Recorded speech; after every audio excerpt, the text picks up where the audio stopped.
Tenemos en la línea telefónica al doctor Eduardo Andere. Él es analista y escritor.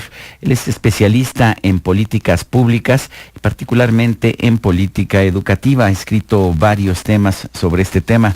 Yo en lo personal le tengo un enorme respeto y lo tenemos en la línea telefónica. Doctor Eduardo Andere, buenos días. Gracias por tomar nuestra llamada. Muchísimas gracias, Sergio y Lupita. Hola, ¿qué tal? Muy buenos días. Eduardo, cuéntanos, ¿qué ves de bueno, qué ves de malo, qué ves de feo en esta reforma educativa? Bueno, mira, lo bueno es que el Estado está tratando de recuperar la rectoría, por lo menos a nivel de la letra y en la máxima letra jurídica del país, que es la Constitución.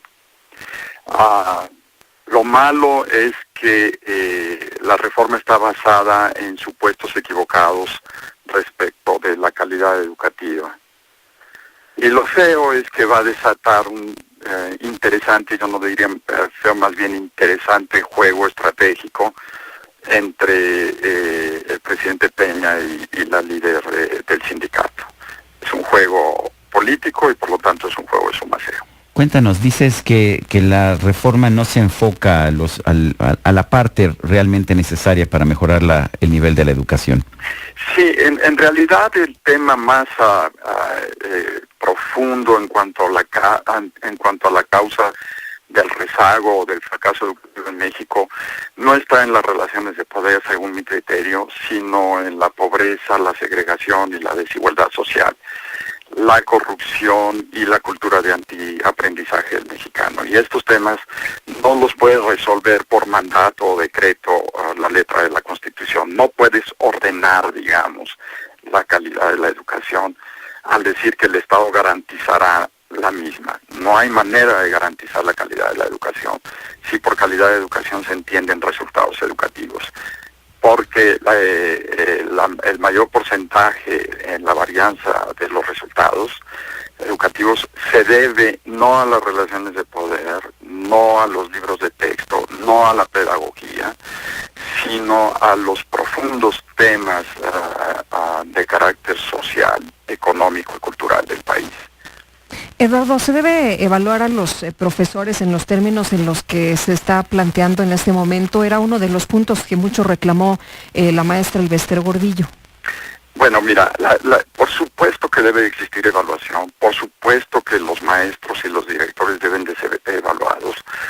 Lo que realmente discutimos a nivel académico y profesional es cómo debe realizarse esa evaluación. Si la evaluación debe hacerse de manera centralizada con directrices ordenadas desde la federación, o si debemos empoderar, digamos, a las escuelas y a los directores de las escuelas, inclusive a los consejos de participación social de las escuelas, para realizar la evaluación de acuerdo a las condiciones contextuales y locales de cada escuela.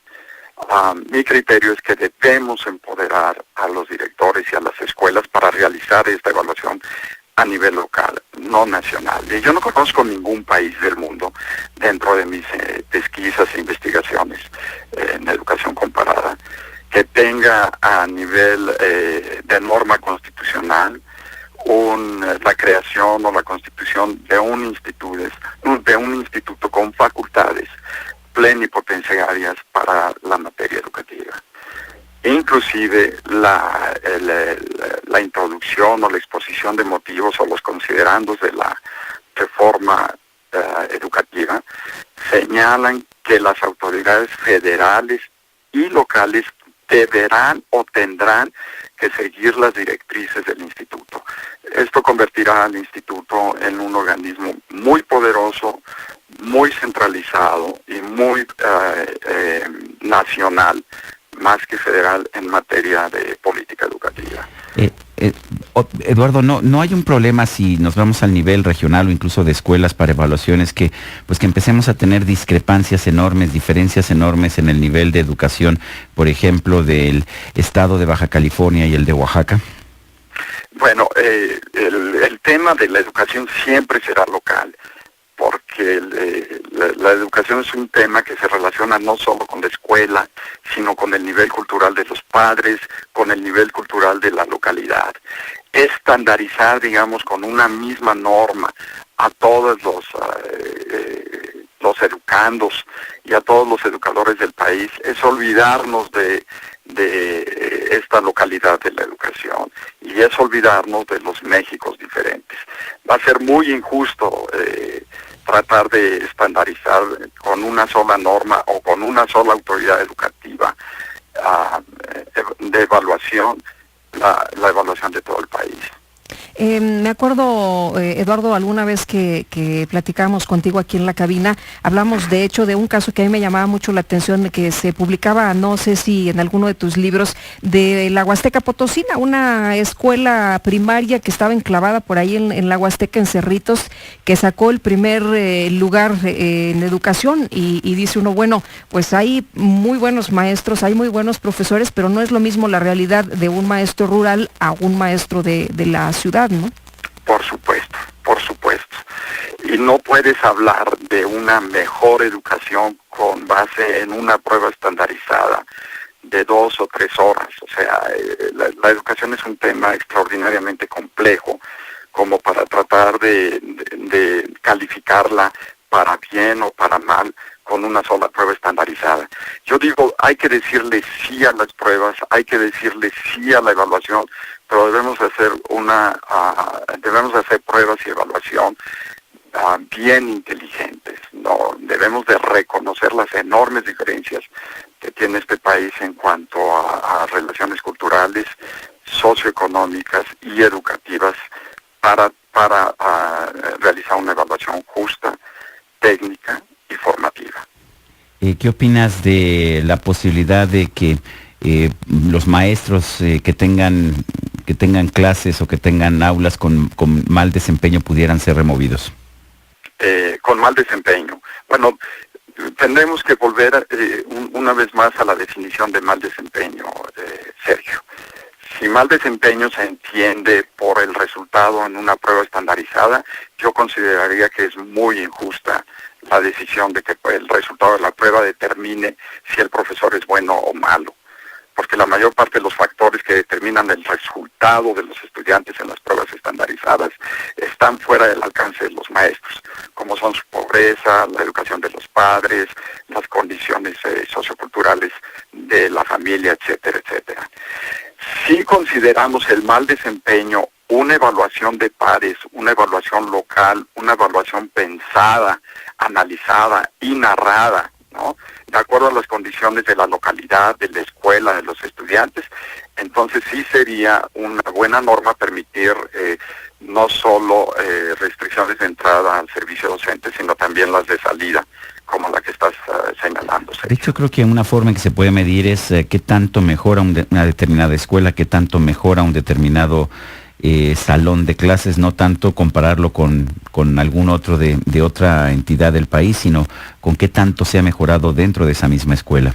Bueno, lo que nos dice la literatura a nivel internacional es que estos modelos de crecimiento, o sea, que tanto crece el resultado de los estudiantes o el valor agregado, son modelos muy imperfectos en el mejor de los casos y que deben de ser analizados de manera narrativa más que de manera estandarizada, comparando una prueba con otra para un mismo maestro.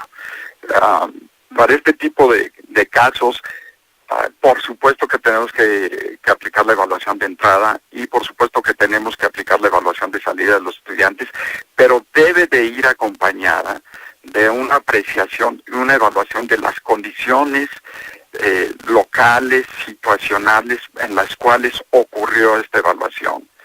De otra manera, lo que va a ocurrir es un enorme incentivo por parte de maestros y de estudiantes y de escuelas a hacer trampas en el proceso. Vamos, digamos, a crear un estímulo para que los maestros y los estudiantes y las escuelas manipulen, digamos, los datos o quienes presentan los exámenes para obtener mejores resultados, porque el mejor resultado está atado a un premio económico sustancial, que en algunos estados de la República llega inclusive al otorgamiento de casas a los maestros que obtengan los mejores resultados a través de sus estudiantes. Eduardo, mencionabas el entorno de las familias, que también se tiene que ver esto. Conozco algunos casos donde los niños incluso de preescolar, pero en casos de primaria, donde ya se les evalúa que van sin desayunar, que no tienen para comprar ni siquiera un lápiz, y agregándole a esto familias disfuncionales. Por supuesto, Lupita, tienes toda la razón. Los niños que llegan a la escuela golpeados, desnutridos y de familias disfuncionales y llegan tensos, la pedagogía puede hacer muy poco. Por eso tenemos que pensar como sociedad y como Estado en una política integral de atención a todos estos temas para colocar a los niños en condiciones de educabilidad y aprendibilidad. No podemos meterlos en una olla de presión cuando provienen de contextos muy diferentes. Ahora, esto no implica que no evaluemos, esto no implica que no estudiemos el desempeño de los maestros y de los directores y de las escuelas. Lo que entraña es que debemos ser mucho más inteligentes que solo usar una prueba estandarizada para evaluarlos. Eduardo Andere, yo quiero agradecerte el haber tomado nuestra llamada y bueno, pues estaremos al pendiente de esta discusión. Tomamos nota de lo que nos señalas, que los principales factores en el desempeño escolar no están en la sala de clase. Así es, y pues Lupita y Sergio, muchísimas gracias por la oportunidad de platicar con su audiencia. Muchas gracias, muy buenos días. Pues ahí está el punto de vista de Eduardo Andere.